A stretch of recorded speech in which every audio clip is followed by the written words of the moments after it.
উড়ে হচ্ছে টাকা ধরার জন্য ওই ধরনের স্কিল লাগে। এটা বান্ধব মহল আসলে কি প্রোগ্রামটা চলে, এরপরে আপনাদের সাথে দেখাবো আর কি।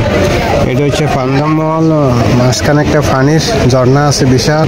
এটা সবচেয়ে লাক্সারি করা হয়েছে, কিন্তু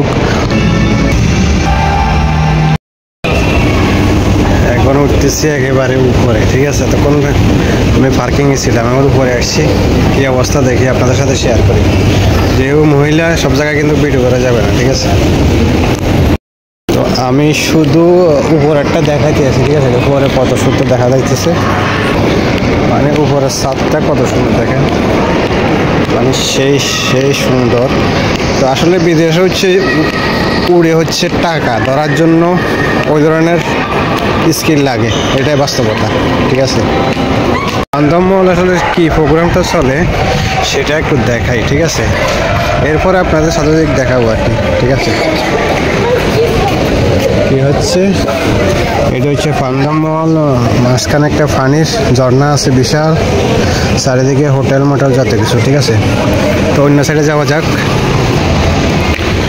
দেখেন এটা সবচেয়ে লাক্সারি মহলের ভিতরে কাতারে নাম্বার 1 এটা, ঠিক আছে, সবচেয়ে হাই। আর এখানে এই দেশি যারা মাঝারি ধরনের হুইশালা আছে এরা কিন্তু এখানে আসে, কিন্তু সামান টামান নেয় না। সবচেয়ে রয়্যাল ফ্যামিলি যারা, তারাই আসে এইসব মার্কেটগুলোতে। দেখেন একদম বিশাল, এমনকি হাই ফাই। আর এটার নির্মাণ করতে কিন্তু বহুত বছর সময় লাগছে। দেখেন একটু দেখেন, মানে আপনারা যদি এগুলো বিয়েগুলো দেখেন তো একটু অনুমান করতে পারবেন যে আসলে এটা বিএপি একদম রয়্যাল ফ্যামিলির জন্য, দেখতেছেন।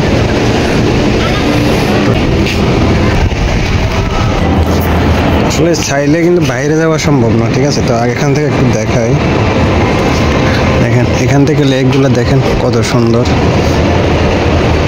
ঠিক আছে। মানে ডিজাইন করা হয়েছে কিন্তু অনেক সুন্দর করে, মাঝখানে লেক, ঝর্ণা, তারপরে চতুর্দিকে এসে আপনার হোটেল, বিভিন্ন ধরনের রেস্টুরেন্ট, ঠিক আছে।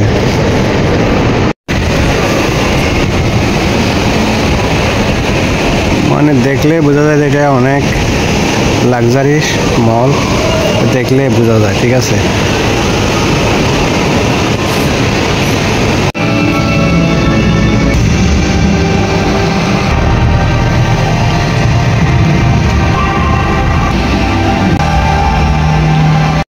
এখন চলে যেতেছি পার্কিংয়ে। তো একটু দেখালাম আপনাদেরকে, কারণ পুরোপুরি ঘোরা কিন্তু সম্ভব না।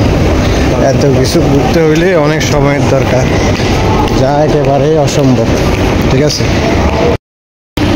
তো আবার পার্কিংয়ে চলে যেতেছি। দেখেন এটা পার্কিংয়ের যাওয়ার আগ মুহূর্তে। তো সবাই ভালো থাকবেন, আজকে ভিডিও পর্যন্ত ছিল।